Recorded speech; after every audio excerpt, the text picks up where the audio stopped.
ma tahay arday jaamacadeed dhigta macaahidda kamida bahda wax ka barata caasimadda Puntland ee Garowe. Sheekh Mustafa Xaaji Ismaaciil Haaruun wuxuu ku ballansan yahay saddexda jaamacadood ee ugu waaweyn caasimadda Puntland ee Garowe: jaamacadda Boosaaso, jaamacadda PSU iyo jaamacadda Bariga Afrika faraceeda Garowe. haddaba sheekhu waxa uu ka geli doonaa saddexdaas jaamacadood mawaadiicdan soo socda. galabta khamiista 28 bisha koobaad 2021 jaamacadda Boosaaso Sheekh Mustafa Xaaji Ismaaciil wuxuu ku geli doonaa mowduuca ah mas'uuliyadda ardayga jaamiciga ah kaga aadan bulshadiisa.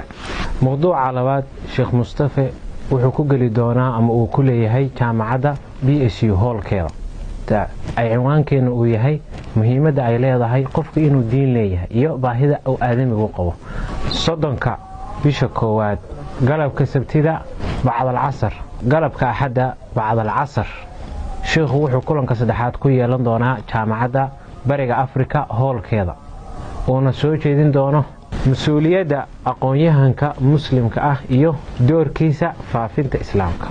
haddaba aqoon-yahan waa markeenii aan ka faa'iideysano saddexdaas mowduuc adigoo isku taxallujinaya inaad saddexda mowduuc ee sheekhu ka gelayo bacda al-casr saddexda jaamacadood aad xadirtid isbuucan dahabigaana uu ku noqdo mid aad cilmi iyo wanaag badan aad ku qaadatid. waxaan noo balana inaan isku aragno saddexdaas jaamacadood cilmiga diiniga ah iyo midka aqooneedba aan si wada jir u wada qaadan.